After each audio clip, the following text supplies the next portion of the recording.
Hi, I'm Mary Rogers, and this is the Cuisinart 4-in-1 multi-cooker. It's a slow cooker, but it can do so much more than just slow cooking. So let's look at the unit. This is a lid. It's tempered glass with a nice stainless handle. I'll put that down there. This is your roasting rack, which comes with the unit. Put that over there. This is your movable cooking pot. It's non-stick. It's great too because I'm going to show you in a little bit how to make a recipe where we're going to brown and saute. And that's really important to be able to do in your slow cooker because it also eliminates all the steps of cooking on top of the stove and then putting the ingredients in the cooker. So this product you can actually cook right inside the cooker. You can brown and saute, and you can do a really great job at developing flavors so your dishes come out really tasty. So let's look at the front. The body of the unit is made out of brushed stainless steel. It has two cast handles on the side, which make it easy to move it around if you need to move around your kitchen. And in the front, this is your touchpad panel. Basically, you'll notice there's four main features on the top. This is slow cook. So you press slow cook, and you can adjust the temperature by pressing plus. And across the bottom, you're going to see that it goes from high, low, to simmer, to warm. Okay. And then also the next item is roast. So you can roast, and the temperature, it happens to be on 350, but it goes all the way from 250 to 450. And you just pick your temperature by pressing the plus or minus button. The next is brown saute. And the same thing, you just pick your temperature by pressing the button. And last item is steam. This is where you're going to actually use this rack. You're going to put it inside. And one of the things I like to do with it is I like to steam artichokes because it's like really easy and simple to do, and you can get a lot of artichokes in there at once. So that's your function for steam. And then down here is your start-stop button, which engages your cooking function. And the other thing I just want to show you too, you can also choose how much time you want to put the slow cooker on for, and it goes up to 24 hours. And then what'll happen is if you use the timer, it'll go directly into a keep warm mode.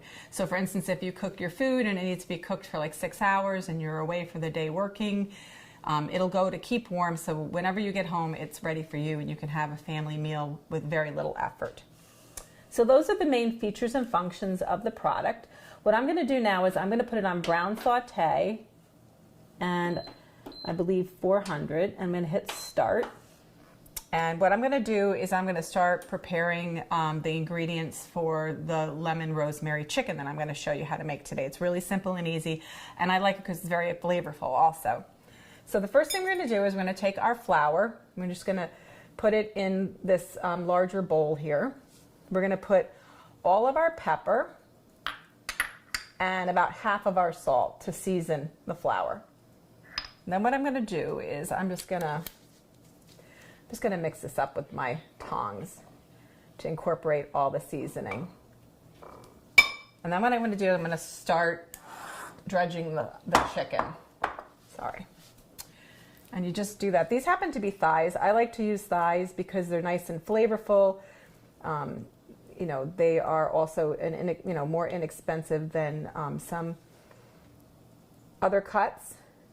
So what I'm going to do is I'm just going to put the dredged ones in here while our unit is heating up. So we'll just keep going. I'm going to do about 6 thighs at one time. That's a good amount. And the nice thing about the dredging is it's going to get a nice help you get a nice brown on it. And then the other thing that's great too is later on when you add your liquid ingredients, what'll happen is you'll actually the flour will actually thicken, and you'll get a nice sauce, a finished sauce in your slow cooker. I'm just going to do 2 more. Okay. Now what we're going to do is put these aside for just a second. And what I'm going to do, I'm going to just move this over here. And what I'm going to do is add the olive oil around the pot. And then what we're going to do is we're going to start adding the chicken. And I like to do skin side down first. You just nestle them all together. Don't get them too tight because you want them to, you know, brown and saute. You don't want them, if you get it too tight and there's a lot of moisture, you'll end up not browning them as nicely. You'll end up having more of a poachy kind of finish on it. So let's just put those in and let it cook for about, I don't know, 5 or 6 minutes. And then we're going to come back and we're going to check on them. So let's check on our chicken and see if the first side is brown. I'm going to put this down here. Oh, it looks gorgeous. So what we're going to do is going to flip all of our thighs over, like so. And I'm just going to show you one. It's like really nice and brown. Looks gorgeous. So flip them over. Now what we're going to do is we're going to cook it on that side, and then we're going to come back and reserve it. So let's check on our chicken. It's browned on both sides. So what we're going to do is we're going to actually reserve it at this point.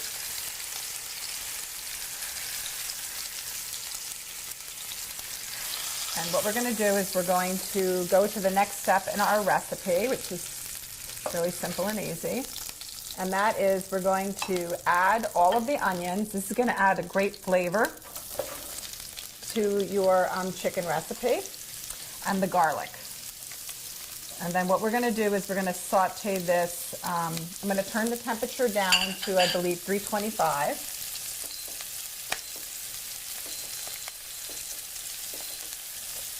And what we're going to do is, let me just mix this up really well and break up the onions. And what we're going to do is let it saute for a few minutes and come back. So let's check on our sauteed onions and garlic. One thing I want to mention is earlier I said that we should be sauteing the onions and garlic on 325, and I checked the recipe and it's actually 375. So you can see how nicely reduced those are. Now what we're going to do is we're going to add the rest of the salt, the rosemary sprigs. I love to cook with rosemary. It smells so nice. And then what we're going to do is we're going to add the lemon juice. And what's going to happen with this lemon juice is that it's going to help deglaze the cooking pot. You can see how it's starting to turn brown. That's actually going to do a really nice job lifting all of the, the flavors that you've developed off the bottom of the pan, and that's going to help make the dish so much more flavorful. So next what we're going to do is we're going to add the little bit of chicken broth. And oh, that smells really good. This is the lemon zest. So add that. I love this recipe because it's so flavorful. I love the combination of lemon and rosemary. So the last couple of things that we're going to do is we're going to nest our chicken thighs directly on top of the onion mixture and all of the rest of our ingredients, just like so. And then what we're going to do, the last step, is to add our lemon slices. Just add them right on top of the chicken, like so. And now what we're going to do is we're going to automatically switch. You can do this, you don't have to turn the unit off. We're going to automatically switch to slow cook just by pressing the slow cook button, and it automatically went on low. Now what we're going to do is we're going to set the time for 6 hours. And we're just going to let it continue cooking. We're going to come back. I'm going to show you how to plate it up. So let's check on our lemon rosemary chicken. It's all finished. We're going to plate it up now. And what I did here was we have some rice. It's a good thing to put your chicken over. Let's just bring the bowl to the chicken. And you look how tender and juicy it looks. Just put it right on top. I'm going to add a little lemon. The lemon totally disintegrates. Add some of the See how thick the gravy got from adding the dredging the chicken in the flour? Just do another one.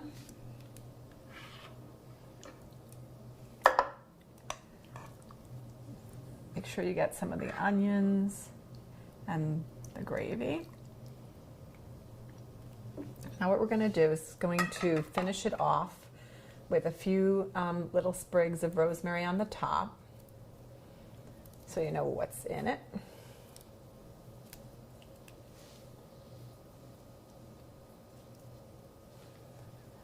The great thing about a Cuisinart multi-cooker, the 4-in-1 multi-cooker, is that you can make beautiful, tasty meals, quick and easy.